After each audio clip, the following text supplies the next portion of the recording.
بسم الله الرحمن الرحيم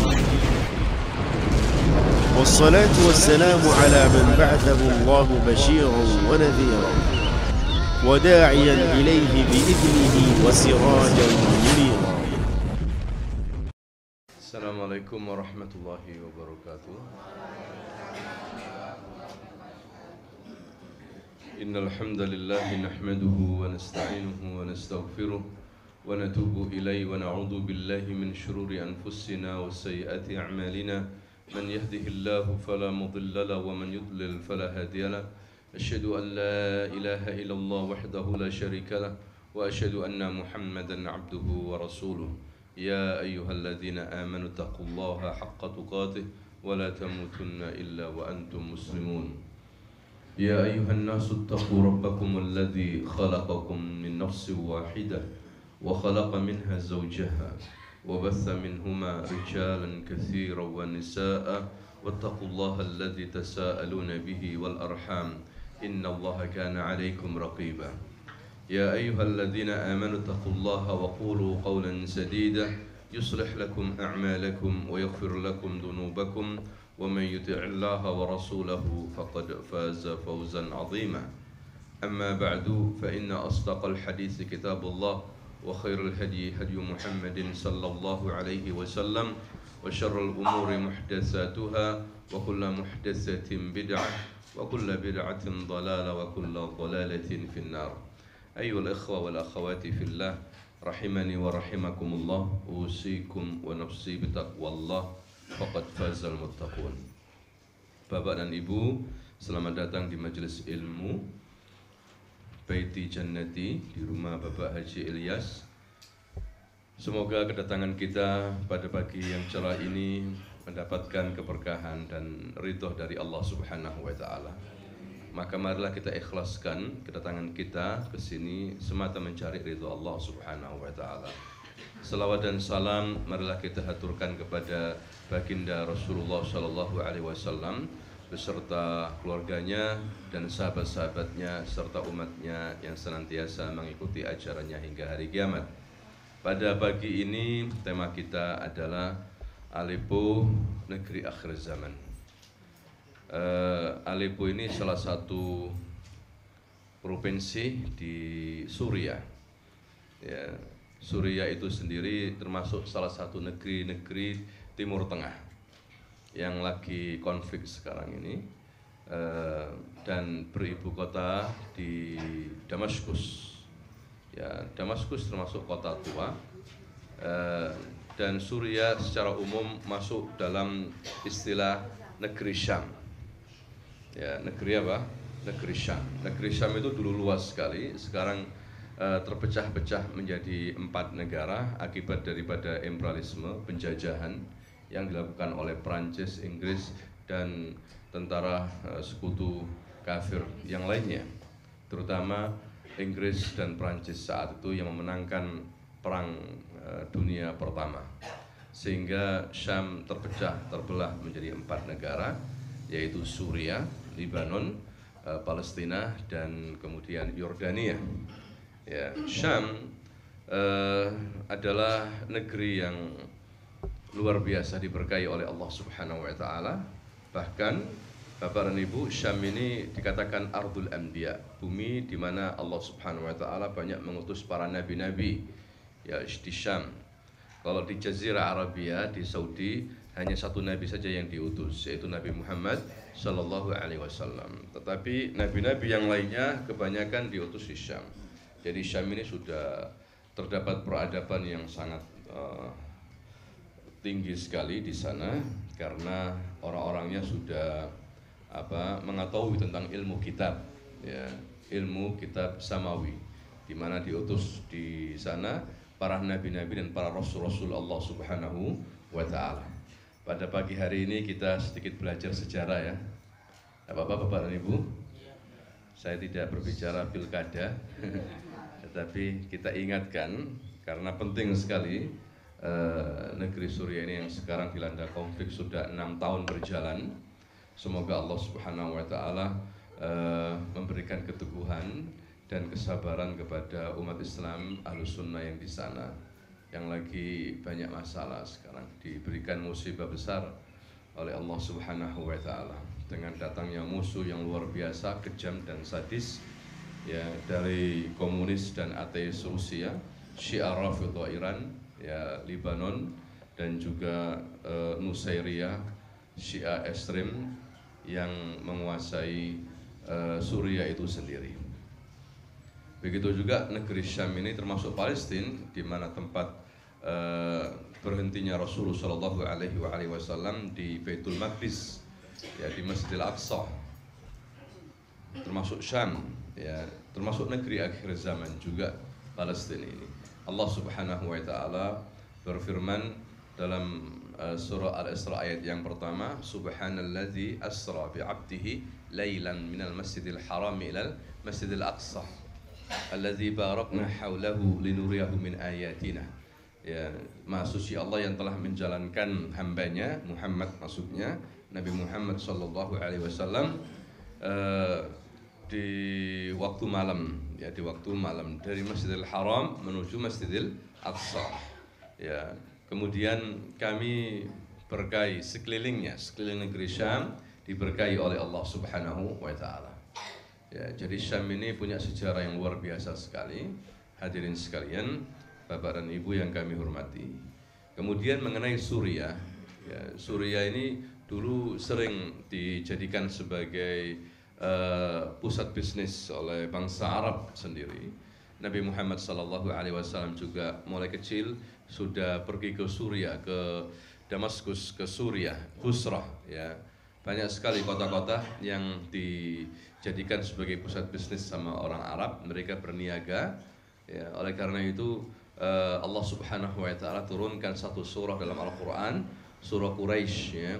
Kebiasaan bangsa Arab itu mereka selalu bersafar, bepergian untuk berniaga, berdagang, berbisnis, ya, berpolitik, sudah sampai lintas negara bisnis mereka, terutama bangsa Quraisy. Ya, karena bangsa Quraisy ini bangsa yang cerdik, bangsa yang cerdas. Makanya Rasulullah Shallallahu Alaihi Wasallam mengatakan al-khilafatu min Quraisy. Khalifah itu harus dari apa? Dari Quraisy. Ya. Kemudian Allah Subhanahu wa taala berfirman, li'ila fi Quraisy, ila fihim rihlatash syita'i was-shaif. Ya. Orang bangsa Quraisy itu mempunyai kebiasaan suka bersafar. Ya, safar mereka di musim dingin pergi ke Yaman. Pada musim panas mereka pergi ke Syam. Ya, ke Suriah maksudnya. Rasulullah mulai umur 12 tahun sudah dibawa oleh pamannya Abu Thalib untuk berdagang. Disitulah Nabi bertemu dengan seorang rahib namanya Bahira atau Buhairah. Rahib ini tidak pernah keluar dari tempat ibadahnya, ya, gerejanya.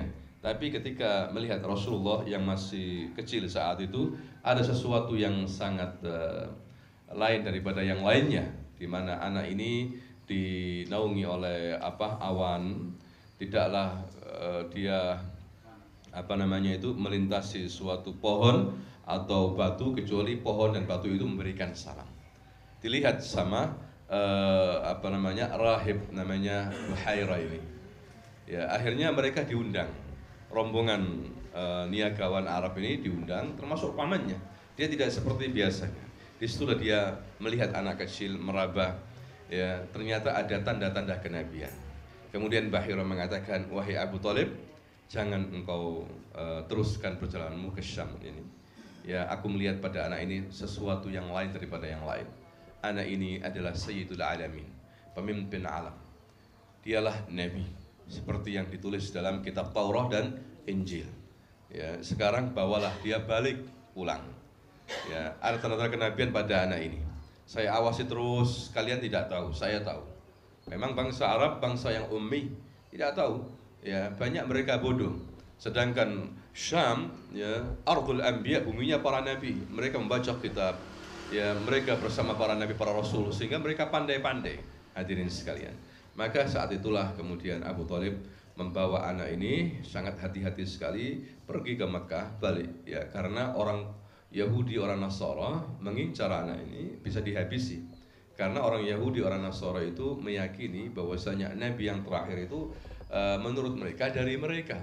Kalau mereka tahu bahwa nabi yang terakhir dari Arab, maka dihabisi. Ya, itulah yang terjadi. Ya, ini punya sejarah. Kemudian juga Rasulullah SAW membawa dagangannya Khadijah binti Khuwailid, ya, waktu usia 25 tahun, 24 tahun, ya, berdagang ke Suriah. Khadijah seorang saudagar kaya raya, suka dia mempunyai laki-laki yang sangat kuat, banyak sekali pegawainya yang disuruh pergi ke Syam jual beli di sana. Termasuk Nabi Muhammad waktu itu sebagai pegawainya, yang akhirnya kemudian menikah dengan Khadijah binti Khuwailid. Nah, itulah hadirin sekalian, tidak bisa dipisahkan dari kenabian negeri Syam ini. Ya, kemudian sekarang Suriah, konflik sekarang ini. Suriah ini sebetulnya yang ahlu sunnah, yang sunni itu 79%. Ya, Suriah banyak sekali sebetulnya. Rakyatnya 79% muslimin, ahlu sunnah wal jamaah. Ya, kemudian 8% yang menguasai mereka yaitu Nusairiyah, aliran Syiah yang paling ekstrim, lebih daripada Syiah Rafidah. Ya, tidak ada sholat, tidak ada ini, minum khamr, ya kayak orang kafir sudah. Ya, bahkan lebih kafir daripada Yahudi dan Nasara, Nusairiyah. Ya, dan mereka mengaku sebagai Tuhan, pemimpin mereka terutama Bashar al-Assad. Ya, kemudian 9% justru Nasara. Ya, 9% justru apa? Nasara, yakni Kristen. 1% dibagi, ada aliran Syiah yang lainnya seperti Ismailiyah, Al-Yazidiyah, terus ya, dan yang lainnya. Ya, sedangkan ada sekitar 70.000 orang-orang Yahudi, sedikit sekali. Ya, tapi subhanallah 8% Nusairiyah ini memerintah mereka. Ya, jadi sebetulnya Suriah ini dulu berada dalam jajahan Prancis dan beberapa kali taklukkan sama Prancis. Ya, terakhir tahun 71 mereka merdeka karena tekanan dari Inggris. Ya, akhirnya mereka berbagi. Kemudian ada tokoh yang berkhianat, ya, ayahnya Bashar al-Assad, namanya Hafid al-Assad, dijadikan sebagai presiden. Jadi ayahnya Bashar al-Assad ini namanya Hafid al-Assad. Ya, memerintah dari mulai tahun 1971 sampai Juni, ya, tanggal 10 2000 meninggal dunia dia. Dia tangannya sangat kejam sekali, ya, mempunyai perbuatan yang sangat luar biasa terhadap umat Islam, terutama Ahlus Sunnah, terutama di daerah Hama. Hama salah satu provinsi di Suriah, ya, di mana dia membantai, ada 50.000 saat itu umat Islam dibantai. Ditutup daerah Hama, datang pesawat-pesawat pengebom, tank dan sebagainya, menghabisi gerakan umat Islam di sana. Ya, Hafid al-Assad yang mempunyai partai-partai Ba'ath, sosialis komunis, Hafid al-Assad. Ya, kemudian juga itu tahun 82. Ya, berikutnya dia membantai sekitar 25.000 anak-anak perempuan, dipenjara, dihabisi di penjara. Ya, luar biasa sekali, tangan-tangan berdarah, ya, dari kaki tangan penjajah ini, hadirin sekalian. Nah, ini yang harus kita pahami. Kemudian diganti tanggal 11 Juni tahun 2000 oleh anaknya Bashar al-Assad. Ya, orang-orang berpikir bahwa Bashar ini akan berbeda daripada ayahnya yang mungkin lebih lembut dan sebagainya. Ternyata lebih daripada itu, lebih dahsyat lagi, ya, menghancurkan umat Islam. Sekarang tercatat oleh PBB itu sekitar 450.000 manusia dibantai, rakyatnya sendiri dibantai. Ya, terutama kalangan ahlu sunnah wal jamaah. Itu menurut PBB, ya. Tapi belum yang tercatat mungkin 1 juta yang dihabisi. Ya, diratakan dengan tanah. Bekerjasama dengan Rusia komunis, ya. Kemudian bekerjasama dengan Iran, ya, Syiah Rafidah, bekerjasama dengan Hizbullah, ya, Lebanon Syiah, ya, dan juga mereka koalisi, sebetulnya mereka orang-orang kafir bekerja sama, hadirin sekalian, untuk menghabisi umat Islam. Nah, ini kenapa Suriah? Ya, kenapa Suriah? Kenapa Syam? Mereka perebutkan. Kalau kita lihat revolusi Arab, ya, di mana? Di Mesir itu hanya lokal saja. Di Libya begitu juga. Tapi di Suriah seluruh kekuatan koalisi internasional ada di situ. Amerika juga main. Jadi mulai tahun 70-an itu main Amerika di situ, CIA. Ya, memberikan hadiah kepada Bashar al-Assad untuk mengintimidasi, menekan habis-habisan orang-orang Sunni di sana. Nah, itulah perangai orang Syiah kalau berkuasa. Ya, Bapak dan Ibu, di mana Syiah ini sekarang sudah mulai menggeliat di Indonesia. Banyak tokoh-tokoh kita tidak tahu siapa itu Syiah. Ya, Siapa itu apa? Syiah. Tidak tahu. Dipikir Syiah bagian daripada Islam, mazhab Islam dan sebagainya. Padahal mereka berlumuran darah menghabisi ahli sunnah, membuat penghubungan di Saudi Arabia mulai tahun 80-an, mengirim bahan-bahan peledak di Mekah dan sebagainya. Nah, ini yang harus kita ketahui. Banyak di antara kita nggak tahu. Dan banyak yayasan sudah Syiah ini berada di Indonesia, di Jawa Timur ini banyak sekali. Ya, mereka mengatasnamakan ahli bait Nabi. Nah, tapi akidahnya jauh. Mereka mengkafirkan sahabat. Ya, mereka tidak sholat Jumat, macam-macam. Hadirin sekalian, sholat mereka berbeda, tidak pakai salam, tapi gebuk-gebuk begini. Ya, selesai sudah. Ya, jadi memang berbeda ajarannya. Ya, mereka lebih mengandalkan Persia rayanya Iran sebagai markas besar mereka. Itulah tentang Suriah. Suriah kemudian lagi konflik sekarang ini dan membawa malapetaka, jutaan mengungsi. Ya, kemarin tanggal 13 Desember 2016 jatuhlah Aleppo Timur. Aleppo dalam bahasa Arabnya sering disebut Halab. Selain orang Arab memanggil Aleppo, tapi orang Arab sendiri mengambil Halab. Halab ini Bapak dan Ibu kelahirannya para ulama. Suriah secara ulama besar lahir di sana. Seperti Imam Nawawi, Imam Syekhul Islam Ibnu Taimiyah, Imam Syekhul Islam yang kedua yaitu Ibnu Qayyim Al-Jauziyah, dan ulama-ulama yang lain. Sekarang ini ada Jamil Zainu, ya, yang dikasih suaka oleh Saudi, ulama besar. Kemudian juga Syekh Ali Al-Halabi dari Halab. Banyak ulama-ulama lahir di sana yang luar biasa sekali pandaiannya, keilmuannya. Ya. Nah, sekarang ini lagi bergolak. Kemarin jatuh ke tangan Nizam Suri, dibantu oleh Rusia, dibantu sama Iran. Ada 70.000 pasukan mereka menghabisi umat Islam di sana. Masuk dan membunuh semua yang ada di situ. Di jalan-jalan dibunuh. Ya, dan juga yang di rumah-rumah tidak bisa berkutik juga dibunuh. Jadi orang mati itu di jalan-jalan. Suatu perbuatan yang belum pernah terjadi dalam sejarah manusia. Sehingga Perdana Menteri Swedia dan juga ada wakil PBB dari Amerika itu menangis melihat bagaimana pembantaian dibiarkan sama dunia. Menangis, itu orang kafir menangis, apalagi kita mengaku sebagai umatnya Nabi Muhammad SAW. Mereka adalah cucunya para nabi, mereka adalah cucunya para sahabat-sahabat Rasulullah SAW, di mana setelah ditaklukkan oleh Abu Bakar dalam perang Yarmuk, ya, Romawi, Suriah itu, kemudian ditaklukkan lagi pada zaman Abu Bakar, zaman Umar bin Khattab, ya, semua para sahabat kebanyakan hijrah ke sana. Ya, Suriah indah sekali, ya, gunung-gunungnya, sungai-sungainya, tanahnya subur, zaitunnya luar biasa sekali Suriah ini. Hadirin sekalian. Makanya Suriah dikatakan apa? Negeri akhir zaman. Rasulullah SAW mendoakan untuk Syam, secara khusus Suriah 3 kali. Allahumma barik fi Syamina, Allahumma barik fi Syamina, Allahumma barik fi Syamina. Ya Allah, berkailah Syam, berkailah Syam, berkailah Syam. Ya. Abu Hawalah waktu itu seorang sahabat Nabi bertanya, ya Rasulullah, saat ini terjadi fitnah nanti, mana engkau beritahukan kepadaku untuk pergi kemana? Nanti umat Islam menjadi semua tentara fil Iraq, ya, tentara di Yaman, tentara di Syam. Maka Rasul menganjurkan Abu Hawalah, hendaklah kamu berada di Syam, pilihlah Syam, karena ardullah mubarak, bumi Allah yang paling diberkahi akhir zaman nanti, dilindungi oleh sayap-sayapnya malaikat, kata Nabi Muhammad SAW. Syam, bukan Indonesia, tapi apa? Syam, sayap-sayap malaikat semua melindungi nanti.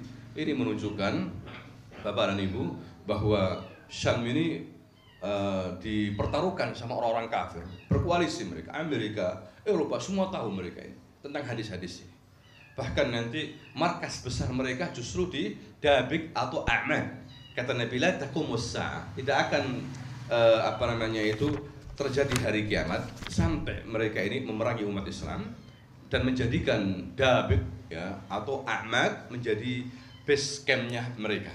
Nah, Dabik atau A'mad ini berada di sekitar Aleppo, nggak jauh dari Aleppo. Makanya mereka mengejar Aleppo sekarang ini. Halab, ya, mereka mengejar apa? Halab, menguasai Halab mereka ini. Karena nggak jauh, seperti disabdakan oleh Nabi Muhammad SAW. Justru nanti markas umat Islam adalah di mana? Di Damaskus, ya, di daerah namanya Ghultah atau Ghautah, kata Nabi. Ya, dalam hadis Muslim tentang akhir zaman. Nabi memprediksi tentang akhir zaman. Tapi kalau Nabi bukan prediksi. Nabi apa yang dikatakan adalah wahyu dari Allah Subhanahu wa taala. Hadirin sekalian. Ya, wahyu. Wa may yantiqu 'anil hawa in huwa illa wahyu yuha. Dan apa yang dikatakan Nabi bukanlah hawa nafsu ya dari dia, tetapi betul-betul wahyu yang diwahyukan kepadanya. Kita diberikan informasi oleh Nabi kita Muhammad SAW tentang fitnah-fitnah huru-hara akhir zaman nanti, bahwa kemenangan akhir zaman milik umat Islam, milik umat Islam. Nanti Imam Mahdi datang ya, dan dibaiat antara rukun dengan makam Ibrahim. Imam Mahdi namanya sama dengan namaku, kata Nabi, namanya Muhammad. Ayahnya sama dengan nama ayahku, Abdullah. Namanya Muhammad bin Abdullah Al-Hasani, dari keturunan Al-Hasan, cucu Nabi yang dari Fatimah, bersuamikan Ali bin Abi Thalib. Yani Ali dan Fatimah mempunyai 5 anak, termasuk diantaranya Al-Hasan, Husain, dan yang lainnya. Al-Hasan akan menurunkan Imam Mahdi, ya, pemimpin umat Islam yang ditunggu nanti. Al-Mahdi muntadhar. Ya, di saat umat Islam sudah banyak kekalahan, banyak fitnah, datanglah Imam Mahdi, sehingga membuat goncang musuh-musuh Allah Subhanahu wa taala, membuat gentar ya musuh-musuh Allah Subhanahu wa taala. Mereka mendengar Imam Mahdi datang. Imam Mahdi inilah yang akan memimpin umat Islam mulai dari Mekah, dibaiat oleh umat Islam, dibaiat di antara makam Ibrahim dan rukun, mungkin rukun Yamani atau rukun yang lainnya, di antara rukun dibaiat oleh umat Islam. Disitulah nanti keluar ya Imam Mahdi, terus menyisir Arab sampai ke Damaskus, sampai ke Ghuta. Ya, Ghuta ini di sekitar Damaskus. Namanya sekarang masih ada. Ya, dan nanti dia akan bersama 12.000 prajurit. Ya, dari Madinah. Dan inilah prajurit yang paling terbaik, kata Nabi, dalam sejarah manusia. Prajurit yang terbaik. Cara mereka berperang luar biasa sekali. Diberikan oleh Allah Subhanahu wa taala kelebihan cara membunuh dan sebagainya. Padahal musuh jumlahnya begitu banyak. Ya, dan mereka akan bermarkas di mana? Ghuta. Ghuta ini pinggiran Damaskus. Sekarang ada nama Ghuta. Ya, ada 2 sekarang ini. Ada Ghuta Syarqiyah, ada Ghuta Gharbiyah. Ya, Ghuta Syarqiyah, Ghuta Timur, ini masuk provinsi Rif Dimas, ya, pinggiran Dimas. Sedangkan Ghuta Gharbiyah, Ghuta sebelah barat, ini masuk provinsi Damaskus. Ghuta Syarqiyah sekarang menjadi pusat mujahidin sekarang ini. Ya, dan itu nanti akan disitulah umat Islam, Bapak dan Ibu, saudara sekalian. Markas umat Islam ketika mau berhadapan dengan orang Rum, orang-orang kafir. Sedangkan orang kafir nanti terbagi menjadi 80 negara, koalisi, seperti sekarang ini. Ya, setiap 80 negara ini, 80 kelompok ini mengirimkan 12.000 pasukan. Itu yang disebut dengan apa? Malahmah Kabirah atau Kubroh. Ya, Malahmah Kubroh, peperangan yang sangat menentukan. Ya, semua orang kafir tertarik sekarang nanti ke Suriah. Ya, begitu juga umat Islam akan digerakkan ke Suriah. Kita tidak bisa menolak itu.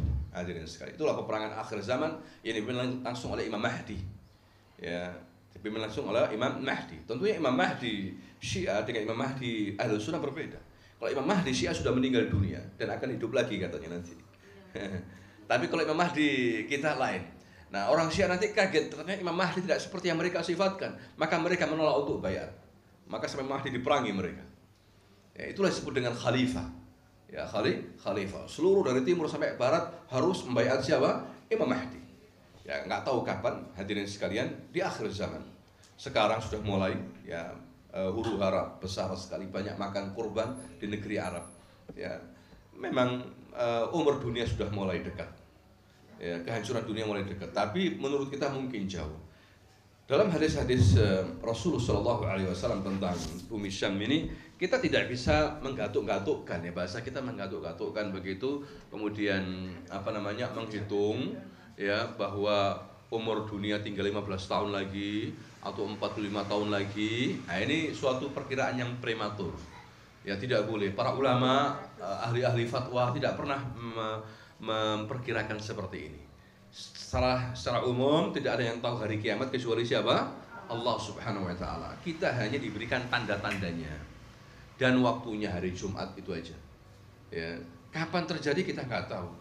Tapi sebelum hari kiamat ada tanda-tanda besar, tanda kecil dan tanda besar. Tanda kecil sudah banyak terjadi.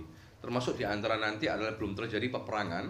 Hingga saat itu, Bapak dan Ibu, namanya pohon dan batu itu memberi salam, memberitahu kepada Muslim, pasukan Muslim, bahwa di belakang mereka ada Yahudi. Ini pohon dan batu menurut kita benda mati, tapi tidak bagi Allah Subhanahu wa Ta'ala. Dengan kehendak Allah, batu itu bisa bicara, pohon itu bisa bicara. Semuanya waktu itu membela umat Islam. Kecuali ada syajarah pohon namanya gharqad. Innaha syajarah Yahudiyah. Itulah dikatakan oleh para ulama pohon apa? Yahudi yang sekarang ditanam di Israel. Namanya gharqad, yang tidak bicara, tidak memberitahu umat Islam. Semua pohon dan batu memberitahu umat Islam, wara'i Yahudi ya Muslim, ya Abdullah, di belakangku ada Yahudi. Bunuh dia, maka dibunuh oleh umat Islam. Ya. Nah, itulah beberapa gambaran akhir zaman yang disabdakan oleh Nabi Muhammad SAW. Termasuk diantaranya Bapak dan Ibu adalah turunnya Nabi Isa alaihissalam di Menara Putih sebelah timur Damaskus. Banyak orang liberal mengatakan ini khoyal, ya, ini tahayyulnya umat Islam. Masa Nabi Isa turun? Ya, tidak percaya dengan hadis Nabi Muhammad SAW. Ya, ini hadis-hadis masa depan harus kita percayai. Hadis ini sahih, bahkan mutawatir. Ya, mutawatir diriwayatkan oleh lebih daripada 10 para sahabat. Ada yang mengatakan lebih daripada 36 sahabat, lebih daripada 70 sahabat. Itu riwayat mutawatir. Tidak hanya sahih tapi sudah mutawatir. Kejadian ini bahwa dia akan turun, Nabi Isa alaihissalam, kata Nabi, kenailah dia. Dia akan turun di waktu subuh, ya, pada era kepemimpinannya Imam Mahdi di Menara Putih. Sekarang ada Menara Putih itu dikuasai oleh orang-orang Nasara di Damaskus. Ya, sebelah timur. Nanti dia akan turun di langit Suriah. Kemudian dibawa oleh malaikat dengan sayapnya, menggelantung di sayap malaikat, turun di situ. Kemudian semua umat Islam tahu kalau dia Nabi Isa alaihissalam disuruh jadi imam. Nabi Isa menolak. Ya, lakum imam. Kalian sudah punya imam. Jadi Imam Mahdi. Imam Mahdi sudah sampai di sana. Mau sholat subuh, maka Imam Mahdi ditahbis sebagai imam sholat. Karena Nabi Isa alaihissalam turun bukan untuk sebagai pemimpin umat Islam, tapi membantu umat Islam dari fitnah Dajjal, kemudian akan menghancurkan salib-salib, ya, karena salib ini sekarang diagung-agungkan luar biasa. Padahal hanya salib. Nabi Isa tidak pernah berdakwah agar menyembah salib. Nabi Isa berdakwah kepada orang-orang Nasara pengikutnya agar menyembah siapa? Allah Subhanahu wa Ta'ala. Abudullah, ucapkan la ilaha illallah. Itulah dakwah Nabi. Semuanya satu agar manusia meyakini bahwa tidak ada Tuhan yang berhak disembah secara benar kecuali siapa? Allah Subhanahu wa Ta'ala. Ya, Bapak dan Ibu. Tapi mereka kemudian mengagungkan salib, ya, untuk nakut-nakuti setan, jin dan sebagainya pakai apa? Salib. Ini pendusta yang luar biasa sekali. Dibohongi manusia. Ya, jutaan orang dibohongi dengan salib. Bayangkan. Itu Nabi Isa nanti akan turun, akan menghancurkan salib-salib. Ya, kemudian juga akan membunuh bayi-bayi, dan dia membunuh Dajjal. Habis sholat subuh dia mengejar Dajjal, mencari Dajjal, ketemu di Palestina, di daerah namanya Babul Lud. Dia dibunuh di situ oleh Nabi Isa alaihissalam. Karena Dajjal ini muncul luar biasa sekali, ya, dari Isfahan, muncul dari Isfahan, Iran, dan di belakangnya ada 70.000 Yahudi, kemudian di belakangnya lagi juga ada orang-orang kafir. Ya, ini menunjukkan bahwa Iran mengatasnamakan Islam, tapi sebenarnya membenci Islam. Banyak umat Islam tidak tahu. Ya, memakai baju Islam, tetapi benci sama umat Islam. Ini yang harus diketahui oleh umat Islam. Ya, Bapak dan Ibu. Bahkan katanya Syekhul Islam Ibnu Taimiyah lebih kafir daripada Yahud sama Nasara, dan lebih kejam. Umat Islam sudah mengetahui bagaimana di Suriah, ya, bagaimana di Bahrain, ya, bagaimana di Libanon. Ya, Syiah luar biasa sekali membantai umat Islam. Laki-laki umat Islam menjadi korban sekarang ini karena kebodohannya mereka. Ya, inilah yang harus kita pahami, ya, Bapak dan Ibu saudara sekalian. Tapi nanti akan muncul pasukan bekas budak Arab dari Damaskus, kata Nabi Muhammad Arab, mereka akan bertempur habis-habisan, dan mereka lah pasukan Allah yang terbaik sama Imam Mahdi. Imam Mahdi membawa panji hitam bertuliskan la ilaha illallah Muhammad Rasulullah. Tapi banyak orang, terutama orang-orang gerakan ini, mengatakan ISIS adalah panji hitam yang dinyatakan oleh Nabi. Nah, ini keliru, ya, keliru. Ya, tadi itu karena menggatuk-gatukkan peristiwa yang ada itu. Ya, padahal ISIS radikal, kejam sekali. Justru umat Islam yang dibunuhi, yang tidak baiat sama dia, Yang tidak setuju sama dia dihabisi. Kemarin 2 tentara Turki dibakar hidup-hidup. Bayangin, dibakar apa hidup? Padahal Muslim, Turki banyak bantuannya dalam umat Islam. Ya, untuk sekarang ini banyak bantuannya. Kita nggak tahu nanti, walaupun negeri sekuler Mas Yan, tapi sekarang ini banyak bantuan terhadap umat Islam, terutama di Suriah. Jadi Erdogan ini membuat sekitar 80.000 tenda. 80.000, ini bukan pekerjaan biasa ini. Dan setiap hari dia membuat roti-roti, pabrik roti di sekitar perbatasan untuk memberikan kepada orang-orang Suriah yang lagi mengungsi. Ini suatu kebaikan. Begitu juga Saudi Arabia, ya, mempunyai jasa banyak sekali terhadap umat Islam, menyebarkan akidah Sunni, ahlu sunnah wal jamaah. Ya, walaupun dituduh Wahabi dan sebagainya, tidaklah seperti itu, tidaklah seperti yang dituduhkan bahwa Saudi keturunan Yahudi dan sebagainya. Sekarang Mekah itu seperti Los Angeles dan sebagainya. Tidaklah demikian.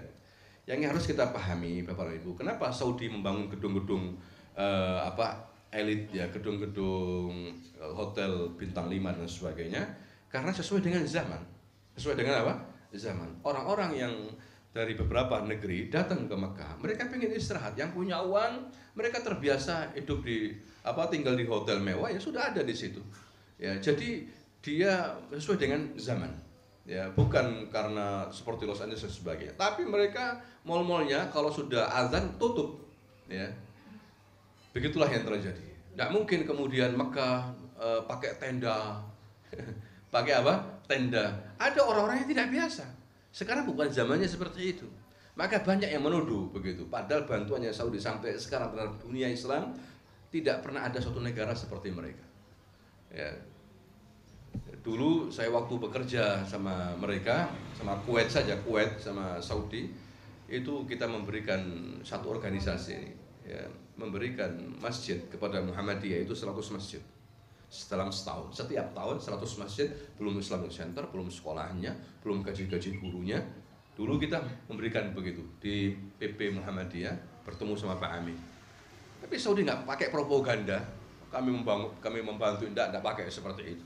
Membantu anak-anak yatim janda, membangun sekolah-sekolah, masjid-masjid besar di Kamboja, di Myanmar, di Vietnam, ya, di negeri-negeri seperti itu, di Thailand, di Filipina, di mana Afrika, semuanya. Ya, jadi kemudian ada orang menuduh Saudi kafir dan sebagainya karena kerajaan, bukan karena kerajaannya. Kalau kita lihat Bapak dan Ibu, bagaimana Khilafah Abbasiyah dan Khilafah Utsmaniyah dan juga Khilafah Umayyah, mereka juga keluarga, keturunan satu sama lain. Ya, Muawiyah sebelum meninggal dunia memberikan wasiat kepada anaknya, kamu sebagai khalifah. Anaknya dijadikan sebagai apa? Khalifah. Sama siapa? Sama ayahnya. Bukan kayak itu keluarga? Bukan masalah keluarga kerajaan atau enggak kerajaan, tapi bagaimana memerintah, itu yang paling penting. Memerintah rakyat dengan Islam, dengan syariat Allah, memerintah rakyatnya dengan adil, tidak korupsi, itu yang paling baik. Walaupun anaknya terserah lah, yang penting memerintah dengan apa? Dengan baik. Ya, itu yang paling penting. Ya, jangan sampai kita terpancing dengan khilafah. Khilafah, mendirikan khilafah bukan termasuk rukun Islam, bukan termasuk rukun iman. Ya, khilafah adalah anugerah dari Allah Subhanahu wa taala. Ini harus kita pahami, Bapak dan Ibu. Di saat umat Islam menjalankan rukun iman, rukun Islam, bertauhid, berjamaah, bersatu, bersaudara, akan datang apa? Khilafah. Jangan teriak-teriak khilafah. Nabi enggak teriak-teriak khilafah. Ya, teriaklah masalah tauhid, masalah orang dijauhkan dari syirik, ya, dari riba dan sebagainya.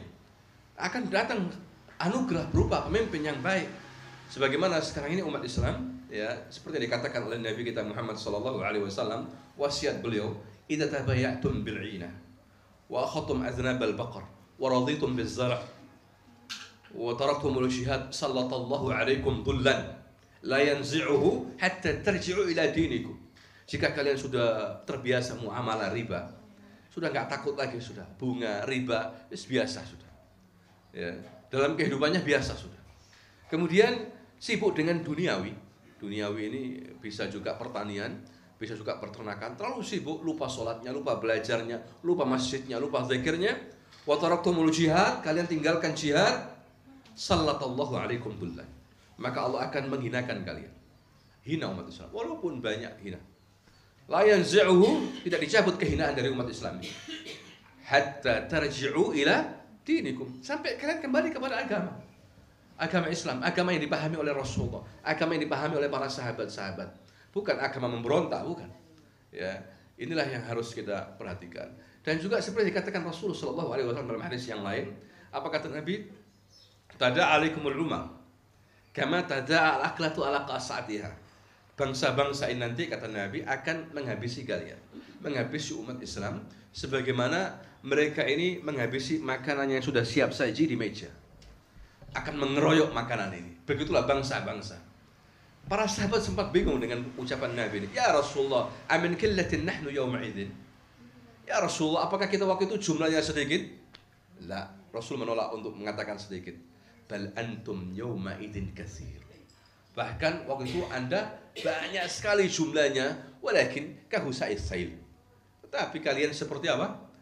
Puih yang nggak ada artinya.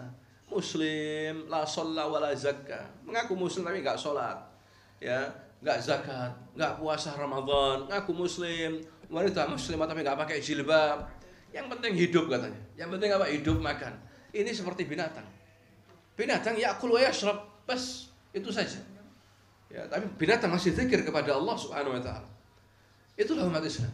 Bertarung, fanatik satu sama lain, tidak mau bersatu, ya, tidak mau lemah lembut sama saudara sama muslim, terkotak-kotak dalam golongan-golongan organisasi, masing-masing organisasi bangga dengan organisasinya masing-masing, dengan pemimpinnya masing-masing, tidak mau bersatu umat Islam. Ya, mana Islamnya? Mana persaudaraannya? Kita Suriah ini sekarang masalah. Kalau kita mengaku sebagai umatnya Nabi Muhammad, kita harus ada rasa empati, simpati, ya, ada rasa sedih karena umat Islam ini ibarat apa? Kalbunyan. Bunyan, bangunan yang kokoh. Ya suddu ba'dahu ba'dan, saling menguatkan satu sama lain. Ya. Jadi kita harus minimal mendoakan atau ngasih beberapa harta kita kepada mereka sekarang ini. Ya, dunia diam. Sehingga kemarin tanggal 13 Desember itu ketika tentara Rusia, Iran dan sebagainya masuk, mereka ngomong apa di medsos? Mengirimkan pesan. Inilah terakhir hari kalian melihat kami. Kalian diam, tidak ada masalah. Wahai dunia muslimin, kalian diam. Melihat kita kayak gini, kalian mendengar tapi kalian diam, tidak ada masalah. Nanti kita bertemu di akhirat. Ya, kita mati hari ini, kita anak-anak semuanya perempuan mati hari ini, dan memang dihabisi sama Suriah. Ya, itulah hadirin sekalian. Semua diam, PBB apa semuanya pura-pura, semuanya Amerika pura-pura, umat Islam dihabisi, dan itu memang kemauan mereka menghabisi umat Islam. Sedangkan Indonesia nggak berbuat apa-apa. Ya, justru lebih dekat sama Iran, kunjungan ke sana, lebih dekat sama Cina, ya, itu yang terjadi. Ya, luar biasa sekali. Padahal mereka adalah orang-orang yang punya peran dalam menghabisi umat Islam di Suriah, ya, Iran. Makanya Saudi menutup kedutaannya, tidak ada hubungan sama sekali sekarang. Nah, itulah yang terjadi hadirin sekalian. Jadi ahlu sunnah wal jamaah diincar sama Syiah, sama Yahudi, sama Nasara. Kita ini jangan merasa enak sekarang ini. Kita diincar. Ahlu sunnah wal jamaah. Ya, alhamdulillah banyak sekarang perubahan. Di Indonesia juga kemarin ketika Al-Quran dinistakan ada gerakan bela Islam, aksi. Alhamdulillah umat Islam bersatu. Ya, tapi belum selesai sekarang ini. Ya, masih belum selesai. Kemudian di Rakhine Utara, sebelah utara Myanmar, ya, dihabisi. Satelit-satelit Amerika mengetahui bagaimana mereka membumi hanguskan, melantakkan rumah-rumah, membakar rumah-rumah orang-orang Muslim di sana. Semuanya diam. Negara kita juga sedikit mempunyai statement, hanya mengutuk saja, tapi tidak membantu apa-apa. Umat Islam di sana dibantu, dibakar hidup-hidup, diperkosai wanita-wanitanya. Ya, mana persaudaraan Islam hadirin sekalian? Dulu umat Islam ketika ada seorang wanita dicederai sama orang Yahudi, diusir seluruh Yahudi Madinah sama Nabi. Hanya gara-gara mencederai seorang wanita, dipermalukan, diusir semua sama Nabi. Tinggalkan Madinah, jauh-jauh tinggalkan. Ya, jangan bawa senjata. Ya, boleh bawa harta tapi sebesar satu onta setiap satu orang. Diusir semuanya oleh Nabi. Menunjukkan umat Islam mulia hadirin sekalian. Sekarang tidak mulia. Tadi kesalahan umat Islam sendiri. Umat Islam sibuk dengan dunia, tidak perhatian sama yang lain, ya, saling terkotak-kotak dalam golongan, keras sama Muslim, tapi kasih sayang sama selain umat Islam. Selain non-muslim, selain Islam, kasih sayang. Bayangkan. Sama umat Islam, karena bukan partainya, karena bukan organisasinya, nggak senang. Tapi kalau sama non-muslim, Masya Allah. Terbalik semua ini. Ini kita akan dihukum oleh Allah Subhanahu wa Ta'ala. Anda tahu Suriah dulu, sebelum terjadi revolusi ini, 6 tahun sebelumnya, mereka bebas. Begitu juga wanita-wanitanya, seperti Barat. Ya, menyanyi, khomer, dan sebagainya. Ya dihukum sama Allah SWT. Hati-hati ini. Ya ibu-ibu, bapak sekalian, mari kita perbaiki keluarga kita, diri kita ini. Ya, dengan apa? Iltizam terhadap sunnah Nabi, yaitu istiqamah, mengamalkan sunnah Nabi. Kita mau dari kita, keluarga kita, dan yang lainnya. Ya hindari dosa dan maksiat. Ini berbahaya sekali. Ini akan mendapatkan hukuman. Kita nggak tahu. Ya tiba-tiba dihukum sama Allah dengan tiba-tiba sekarang Anda lihat sekarang jutaan orang Cina di sini sekarang. Ya tapi lagi-lagi pemerintah mengalah, Anda itu hanya mereka kerja nanti balik lagi. Ya, nah mungkin mereka dibuang, ditaruh di sini mereka itu. Ya, nah itu yang terjadi. Anda harus tahu ini. Ya, kita kalah besar jumlahnya dengan mereka. Mereka lebih besar jumlahnya, manusia luar biasa. Nah itulah yang terjadi. Maka apa sikap kita Bapak dan Ibu terhadap Suriah ini? Banyak berdoa. Makanya mufti Saudi dan mufti yang lainnya doakan mereka. Minimal itulah bantuan kita terhadap mereka. Doakan mereka dalam kunut-kunut kalian. Di Surabaya sudah kunut hampir setiap hari ya. Dan juga bantulah beberapa teman-teman kemarin membantu, alhamdulillah dikirim ke Suriah, ke Turki sana. Ya, minimal itulah yang kita bantu, walaupun agak susah membantu secara fisik tentunya. Membantu secara fisik nanti tuduh teroris. Itu apa? Teroris kembali tuduh teroris dan sebagainya. Nah ini yang susah. Ya, tapi kita bersabar dengan pemerintah seperti ini. Kita bersabar dan mudah-mudahan mereka diberi hidayah oleh Allah Subhanahu wa Ta'ala. Kita tahu bahwa di belakang mereka juga orang Nasoro banyak sekali yang menguasai ya di atas kita ini. Makanya kita harus siap-siap sekarang ini. Semuanya harus siap-siap, hadirin sekalian. Wallahu ta'ala a'lam bishawab. Demikian apa yang bisa saya sampaikan. Mudah-mudahan sedikit informasi ini bisa menggugah kita ya bahwa apapun bisa terjadi di negeri kita ini. Maka kita harus istiqamah di jalan Allah Subhanahu wa Ta'ala, karena sekarang ini muncul mana muslim sejati dan mana muslim yang munafik. Ya, pada zaman Imam Mahdi nanti diberitakan oleh Nabi, di antara pasukan nanti ada sepertiga yang berkhianat. Maka Allah mengatakan, kata Nabi, mereka tidak akan diampuni oleh Allah selamanya. Ya, sepertiga gugur sebagai syahid, sepertiga akan mendapatkan kemenangan. Itulah pasukan Al-Mahdi Al-Muntadhar yang ditunggu oleh umat Islam. Tapi kita jangan menunggu Imam Mahdi.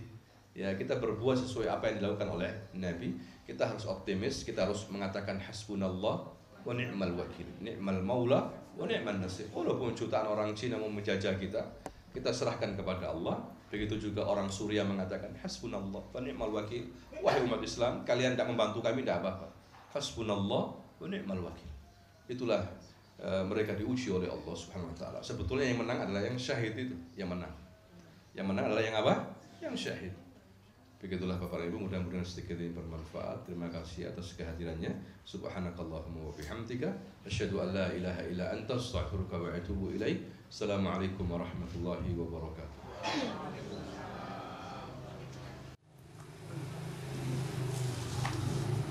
Sudah ada pertanyaan? Allah. Ustaz tadi menerangkan di dalam surat Al-Isra atau surat Bani Israel ayat 1. Jadi potongan ayat di sini itu kami berkahi sekelilingnya. Garis bilang kami berkahi. Tapi kenyataannya sekarang, kok sampai terjadi kayak gini? Terus bagaimana ayat ini dengan kenyataan yang sekarang? Itu yang pertama. Terus perangnya Imam Mahdi kalau terjadi, apakah pakai senjata yang modern seperti kayak sekarang ini? Apakah kembali pada zaman yang dulu? Terima kasih, Ustaz. Ya, pertanyaan bagus sekali. Jadi apa namanya? Memang Allah Subhanahu wa Ta'ala berfirman, wa barakna haulahu. Kami berkahi sekitarnya, yakni Syam, Palestina, Suriah, Lubnan, wa Yordania. Diberkahi oleh Allah Subhanahu wa Ta'ala. Ya. Dan memang barakah. ya tanah-tanahnya subur dan sebagainya. Tapi diuji oleh Allah Subhanahu wa taala mereka saat ini, bukan berarti ini adalah kehinaan. Dalam sejarah Islam, jihad atau perang, Bapak dan Ibu, itu silih berganti antara musuh dan umat Islam. Kadang menang, kadang apa? Kalah. Itu sudah biasa. Ya, mereka umat Islam dulu menang, menguasai Idlib, menguasai Homs, daerah-daerah Suriah, termasuk Halab. Ya, tapi sekarang kalah. Hanya di Halab saja, tapi masih eksis di Rif, Dimashq, ya, di mana itu? Di Hama, di Idlib masih menguasai umat Islam. Tapi di Halab kalah umat Islam. Nah, ini sunnatullah berlangsung supaya kita tidak sombong. Ya, justru mereka syahid adalah rahmat Allah, barakah dari Allah Subhanahu wa taala agar mereka termasuk umat yang terbaik. Orang yang mati syahid paling barakah. Seperti Surabaya dikatakan ardus syuhada, buminya orang mati syahid. Karena waktu 10 November dan sebelumnya, sebulan sebelumnya terjadi pertempuran antara arek-arek Surabaya, mayoritas umat Islam. Ya, bahkan mungkin 99% umat Islam. Banyak yang terbunuh, ada yang mengatakan sampai 25.000 yang terbunuh di jalan-jalan. Pesawat tempur Inggris, sekutu. Ya, termasuk buminya para syuhada ini Surabaya. Makanya dikatakan kota apa? Pahlawan. Jadi orang yang mati syahid bukanlah orang yang terhina, tapi justru apa? Mulia, barokah, begitu. Tapi belum selesai peperangan ini, ya belum apa? Selesai. Seperti Madinah juga kalah waktu itu perang Uhud, bukan berarti Madinah tidak barokah, tapi Allah ingin membuat orang-orang yang mati syahid masuk surga tanpa hisab. Ini suatu keberkahan dari Allah Subhanahu wa taala. Allah khususkan ya, memang tidak mudah perjuangan ini. Kemudian juga yang kedua, betul, itu pertanyaan bagus. Jadi nanti alat-alat modern akan habis. Alat-alat modern seperti yang kita dapatkan sekarang ini atau kita dengar pesawat tempur, tank dan sebagainya, itu akan apa? Habis. Umat Islam akan kembali ke masa purba dengan menggunakan alat-alat manual, kuda, onta seperti itu nanti.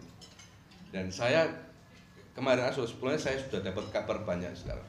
Sebelumnya, saya kemarin juga dapat teman ya memberitahu dari luar negeri. Di Eropa sekarang ini bos-bos perusahaan-perusahaan minyak bangkrut sekarang. Bangkrut habis sudah. Minyak sekarang sudah mulai sedikit, tidak banyak. Saudi pun sekarang sudah mencanangkan, yakni wali-wali ahad, ada wali-wali ahad, calon putra mahkota. Sekarang ada putra mahkota, ini calon putra mahkota yang anaknya raja juga, Salman, anaknya Raja Salman, namanya Muhammad bin Salman bin Abdul Aziz. Ya, sekarang dia menjadi Menteri Pertahanan. Dan juga dia menjadi Menteri Luar Negeri Saudi. Bukan Menteri Pertahanan dan Menteri Bagian Ekonomi. Ya. Dia membuat suatu proyek besar-besaran untuk 2030 nanti Saudi tidak akan tergantung dengan minyak. Ya, tidak tergantung dengan apa? Minyak. Karena mereka paham. Menunjukkan kalau sudah minyak nggak ada, apa yang terjadi? Industri sudah tidak bisa diandalkan. Maka manusia nanti beralih kepada hal-hal yang manual. Ya, makanya akhir zaman akan kembali ke manual. Memang tidak masuk akal, tapi percaya dengan hadis Rasulullah Shallallahu Alaihi Wasallam. Karena Rasul selalu mengatakan tentang akhir zaman nanti pasukan Mahdi membawa kuda-kudanya yang terbaik. Ya, lagi-lagi kuda. Tapi jangan ditafsirkan kuda ini jet tempur dan sebagainya. Kuda ya kudalah. Karena sekarang sudah terjadi tentang krisis minyak. Di Eropa sudah banyak yang bangkrut. Anda baca aja sudah dalam berita, baca. Ya, kita yakin bahwa suatu hari pesawat-pesawat tempur juga akan mulai dikandangkan. Wallahu a'lam bishawab.